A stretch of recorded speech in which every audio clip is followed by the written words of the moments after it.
Je suis très heureuse d'être parmi vous ce matin. Quelques visages me sont familiers et j'aurai le plaisir de connaître d'autres. Mais c'est un grand plaisir d'être de retour à Paris et je vous transmets toutes les salutations des églises à Friedensau. Et voilà, vous avez des sœurs et des frères à l'étranger et nous sommes tous une grande famille qui adore le Dieu créateur.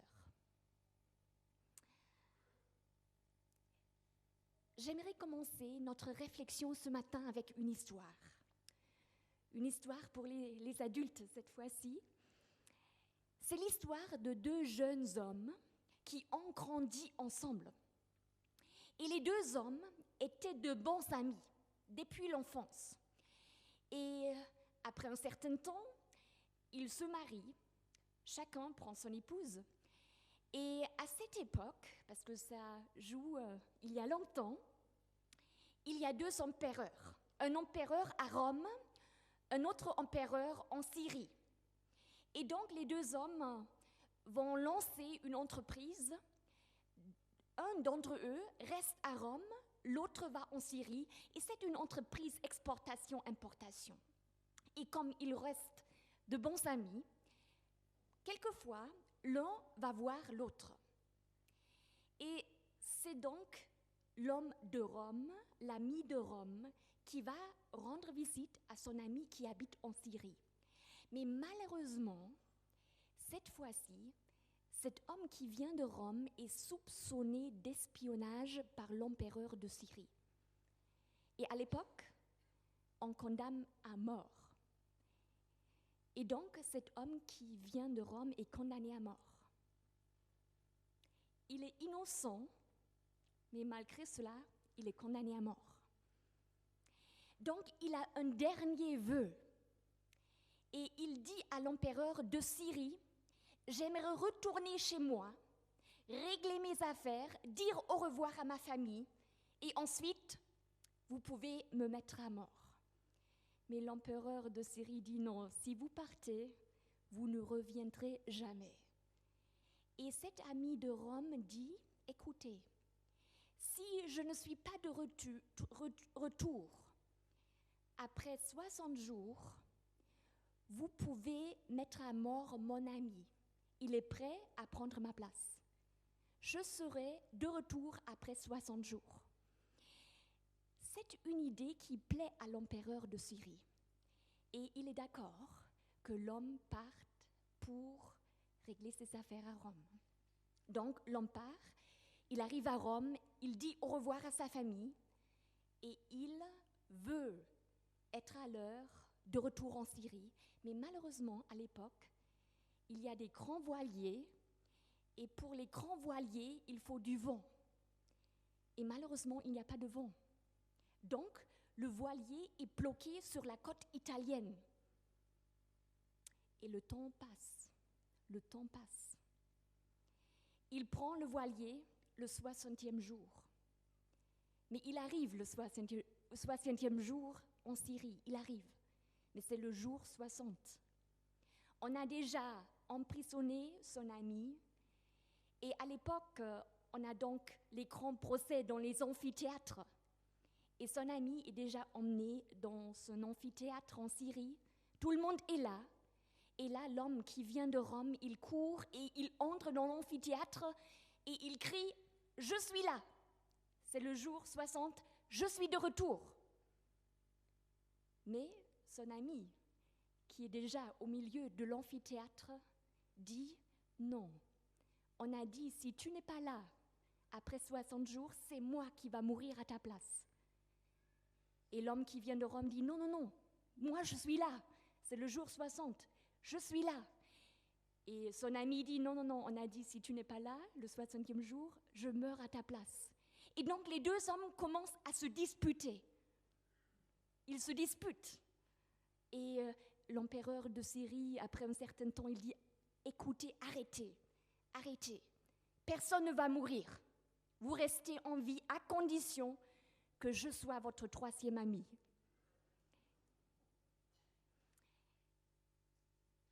C'est une histoire qui nous touche.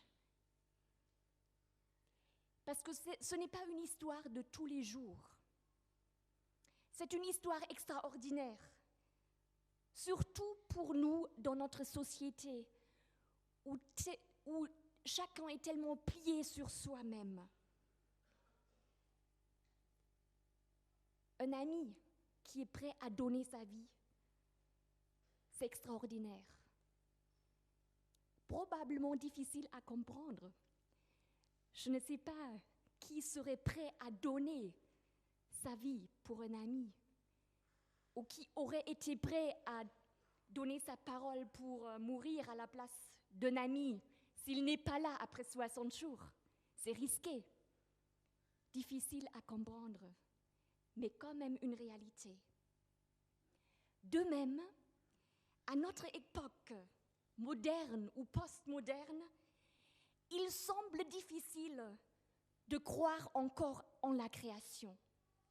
Nous vivons dans une époque où la science ne croit plus en la création. Il y a une théorie qui a remplacé cette idée créationniste. Il y a les scientifiques qui parlent d'une évolution. Et nous vivons en plus dans une société qui a dit en quelque sorte adieu à Dieu, qui ne pense plus à lui. Et donc, nous sommes devant plusieurs défis que nous avons à relever. Et je pense surtout à nos jeunes qui vont à l'université et qui sont confrontés avec ces idées. Il y a les débats entre créationnisme, entre évolutionnisme. Il y a des arguments de chaque côté. Difficile de croire encore en un Dieu créateur dans notre société. Il y a des discussions sans fin. Chaque parti reste sur ses positions. Et le christianisme, où il est un Dieu au début.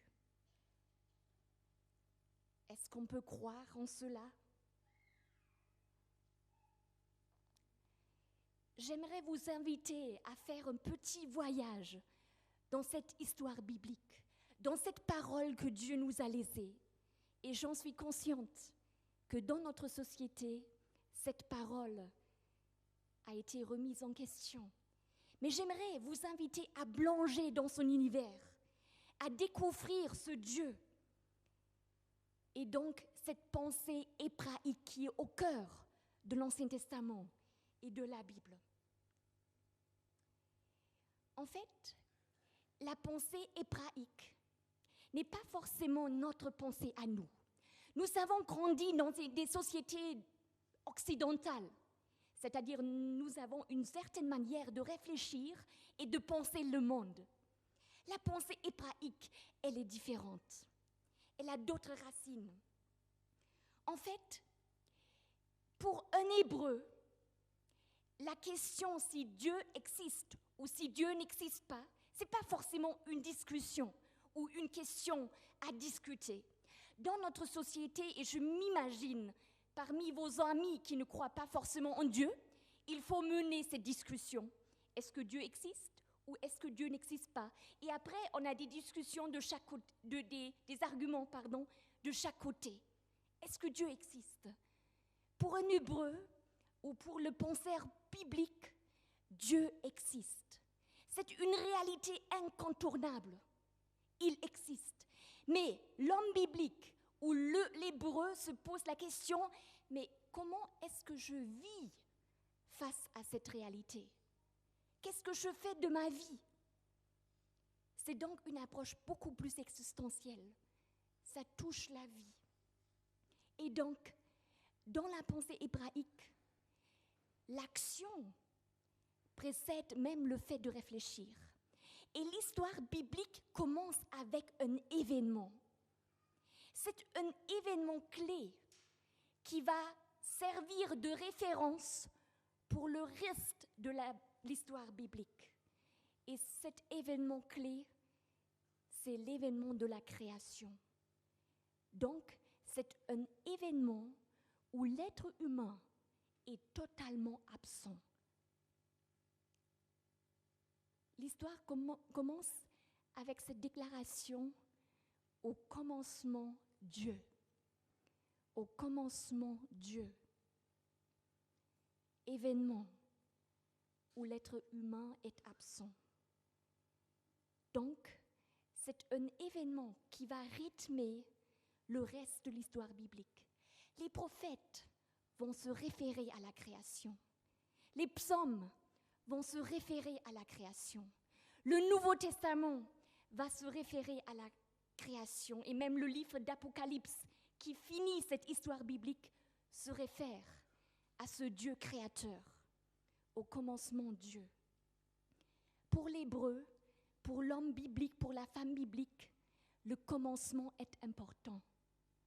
Notre commencement, le commencement de l'histoire humaine commence avec Dieu. C'est une idée fondamentale. Tout être humain évolue. L'histoire humaine évolue et elle commence très bien. La création, événement clair, clé de l'histoire biblique. Et c'est à partir de cela, à partir du fait que l'être humain est créé, qu'il a la capacité de réfléchir. Chacun de nous peut réfléchir. C'est-à-dire, l'hébreu dira plutôt « je suis, donc je pense ». Il inverse la déclaration de Descartes qui dit « je pense, donc je suis ». Non, on est créé, nous sommes, donc nous réfléchissons, nous pensons. Au commencement, Dieu. Et si vous regardez ce récit de la création, chapitre 1 du livre de la Genèse, chapitre 2 du livre de la Genèse, vous voyez donc ce Dieu créateur qui crée. Et le mot qui est là pour créer, bara, c'est un verbe qui est exclusivement réservé à Dieu. C'est Dieu qui a le pouvoir de créer. Et le verbe bara, créer, est lié à l'idée de la nouveauté. C'est-à-dire, il y a quelque chose de nouveau qui commence. Nouveauté. L'histoire humaine, une nouveauté à l'époque. Un Dieu qui crée. Je vous invite à reprendre les 2 versets qui nous ont été lus, qui se trouvent dans le Nouveau Testament, pour partir ensuite, encore une fois, dans l'Ancien Testament. Mais j'aimerais reprendre ces 2 versets. Le premier, dans l'Épître aux Hébreux, tout au début, premier verset de cette épître. Et c'est toujours important comment un livre commence. Si vous lisez un livre, si le livre ne vous touche pas au début, vous risquez de le laisser de côté. Le début d'un livre est important. Et l'Épître aux Hébreux commence donc avec la déclaration suivante. Après savoir, autrefois, à bien des reprises et de bien de manières, parlé au Père par les prophètes, Dieu nous a parlé en ces jours, qui sont les derniers, par un Fils, qu'il a constitué héritier de tout et par qui il a fait les mondes. Et je prends également le 3e verset. Ce Fils, qui est le rayonnement de sa gloire et l'expression de sa réalité même, soutient tout par sa parole puissante. Le texte parle d'un Fils. Et nous savons du contexte qui est ce Fils. Ce Fils, c'est le Christ. Et le texte dit que tout est créé par ce Fils, qu'il a fait les mondes, ce Fils, le Christ. En d'autres termes, l'histoire biblique désigne le Fils de Dieu, Jésus-Christ, comme créateur de tout. Et ici, c'est la parole de ce Fils qui soutient tout, qui crée tout. Le texte dit aussi qu'autrefois, ce Dieu a parlé à travers les prophètes. Mais en ces jours qui sont les derniers, il parle à travers son Fils. Ça fait écho au récit de la création. Ça fait écho, parce que tout au début, Genèse chapitre 1, le texte va préciser au verset 28, premier chapitre du livre de la Genèse, que Dieu bénit l'humanité. On garde toujours ce verbe à l'esprit, Dieu bénit. Et c'est une bonne nouvelle pour l'humanité. Nous sommes bénis, nous sommes destinés à être bénis. Mais après, le texte continue et il dit, Dieu leur dit. Et après, on a donc la déclaration, soyez féconds, etc. Et le verbe dire, parler, tombe souvent à l'oubli. Bénir, on tire l'attention là-dessus, mais le verbe parler est important. Chacun de nous a été créé pour parler avec Dieu, pour cette parole. Dieu nous parle, Dieu nous a parlé au début de notre histoire. Et c'est une essence. Cela fait partie de notre être. Et nous savons à travers nos expériences que rien sur cette terre peut combler ce vide qui est là à cause de cette parole, à cause de cette relation qui est brisée entre l'humanité et Dieu. Cette parole. Gardons à l'esprit que chacun d'entre nous a été créé pour écouter Dieu, pour être en dialogue avec lui. Dieu leur dit, Dieu leur a parlé. Ça fait partie de nous, ce côté relationnel avec Dieu. Et si nous regardons autour de nous, si nous regardons dans notre propre vie, on a tous fait cette expérience, d'être en quête de quelque chose, de vouloir avoir plus, de chercher quelque chose que personne ne peut nous donner.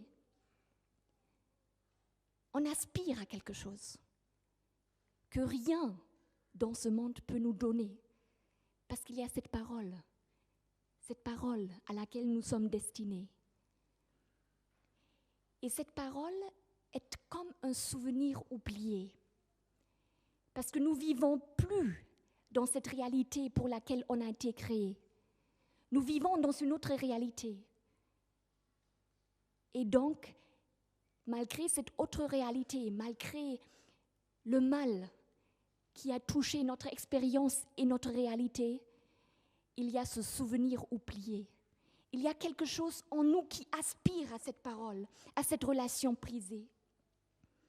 Donc, Dieu n'a pas cessé de parler à l'humanité. Autrefois, c'était à travers ses prophètes. Il a accompagné l'humanité. Il reste à nos côtés. Il essaye de toucher nos cœurs à travers ses paroles. Il essaye de nous sensibiliser à sa réalité, à son existence. Il a parlé à travers les prophètes, mais après, il a donné plus. Il a donné son Fils qui a parlé. Et cette parole est liée ici, dans l'Épître aux Hébreux, au fait de la création. Ce Fils nous a créés, il nous parle, il peut nous rappeler ce souvenir oublié. Il nous le rappelle. Et c'est pourquoi Paul va dire dans l'Épître aux Colossiens, et je vous invite à l'ouvrir avec moi, Colossiens 1, verset 15, le texte qui nous a été lu tout à l'heure, qui va dire « Il », et là ça parle du Christ, le Fils de Dieu, il est l'image du Dieu invisible. Et là aussi, on a un écho au récit de la création. Il est l'image du Dieu invisible. Genèse 1 dit « Dieu les créa ». Dieu créa les êtres humains à son image. Il les créa à l'image de Dieu. Et donc, Jésus est l'image du Dieu invisible. Si le Christ est l'image du Dieu invisible, il nous rappelle notre dignité. ce souvenir oublié. Au-delà d'Éden, nous sommes en quête de quelque chose. Nous n'avons plus d'orientation fidèle dans notre monde. Et donc, il faut que ce Dieu vienne dans notre réalité pour nous montrer, révéler cette dignité pour laquelle nous avons été créés. Si Dieu, et c'est lui qui a donné notre image, le Christ, et c'est lui qui est l'image du Dieu invisible, donc chacun de nous a été créé pour l'amour, parce que Dieu est amour. Et je ne pense pas à l'amour ou aux définitions qui courent de notre monde concernant l'amour. Je pense à cet amour de Dieu qui se donne, qui reste libre, qui est au service sans devenir l'esclave de l'autre. Je pense aussi à la fidélité. Chacun de nous a été créé pour la fidélité, parce que Dieu est fidèle. Ça fait partie de sa manière d'être. Fidélité, amitié, cette fidélité qui reste aux côtés de l'autre malgré lui. Justice, Dieu est juste, donc chacun d'entre nous a été créé pour vivre d'une manière juste. Dieu est saint, chacun de nous a été créé pour être saint, destiné pour être saint, pour être un peu comme Dieu dans notre petite sphère humaine. Dieu est libre. Chacun de nous a été créé pour être libre. Et nous aspirons tous à être libres. Cette liberté, cette valeur à laquelle on aspire. Dieu est bon. Chacun d'entre nous a été créé pour être bon envers les autres. C'est notre destinée. Dieu est généreux. Générosité, ça fait partie de la dignité humaine. Dieu est un Dieu de paix et chacun de nous a été créé pour vivre dans la paix. Et le shalom hébreu va beaucoup plus loin. C'est être entier sur tous les niveaux de la vie. Un Dieu de paix. On aspire à la paix, mais on vit dans une réalité où la paix semble une illusion. Et donc, nous avons besoin de quelqu'un qui nous rappelle ses aspirations, notre dignité. Dieu est authentique. Et de même manière, on a été créé pour être authentique. Tout cela, ça touche au caractère. D'un côté, il y a une relation brisée entre l'humanité et Dieu. Et il y a donc ce vide qui doit être comblé. Mais de l'autre côté, il n'y a pas seulement cette relation à Dieu qui est brisée, il y a aussi cette image à laquelle nous avons été créés qui est brisée, ce caractère qui est brisé. Parce que nous vivons dans une réalité où l'égocentricité est à l'ordre du jour. Cet égoïsme qui s'est introduit dans notre vie, ce caractère qui est brisé. Donc, nous avons besoin de quelqu'un qui est à l'extérieur de ces problèmes que nous avons pour nous restaurer, pour nous redonner cette dignité pour laquelle on a été créé. Et je pense que c'est là où on retrouve son identité. C'est là qu'on retrouve le respect envers soi.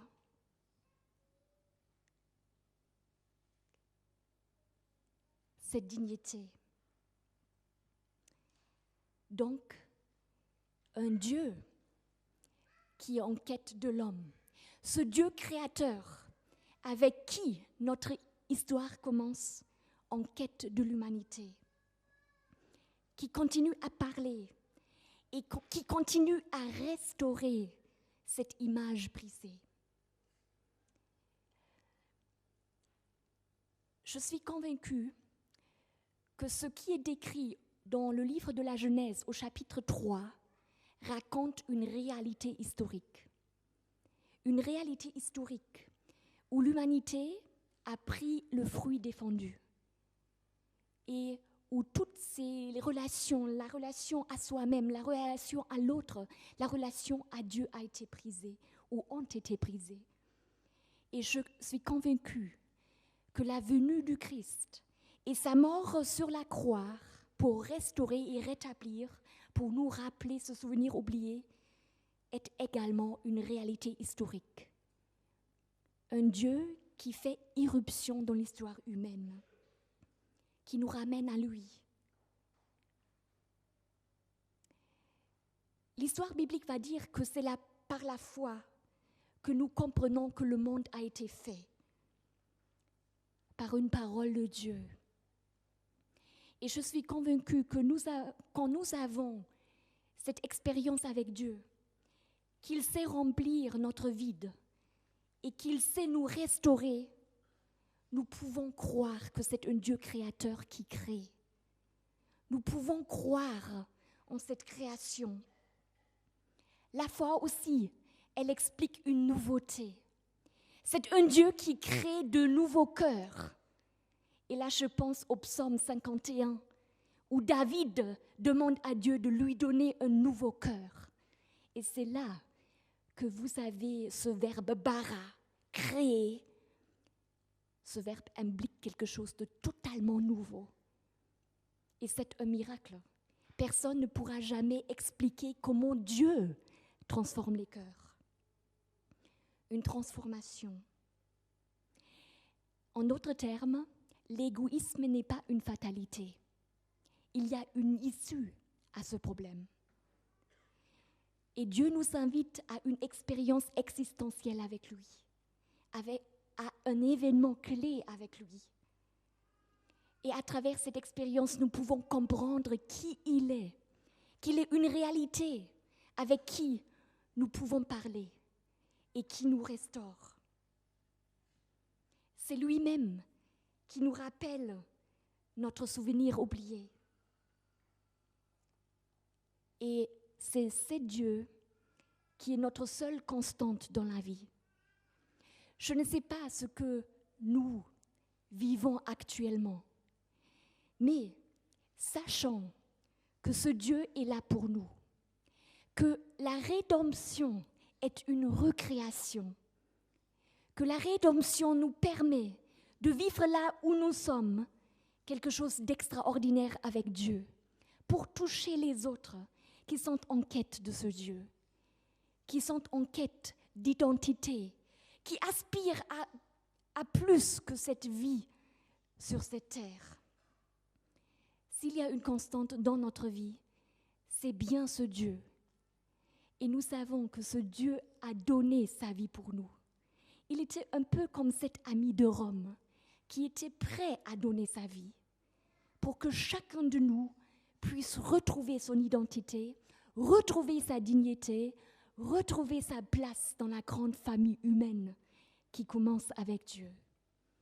Et je nous souhaite cette conviction, je nous souhaite ce courage de croire en un Dieu créateur, de croire en un Dieu rédempteur qui nous relève là où nous sommes et qui nous connaît, comme personne d'autre puisse nous connaître. C'est lui qui est l'image du Dieu invisible et qui soutient tout par sa parole. Que Dieu vous bénisse, qu'il vous garde et qu'il vous donne ce courage de vivre pour lui et d'être aux côtés des autres. Amen.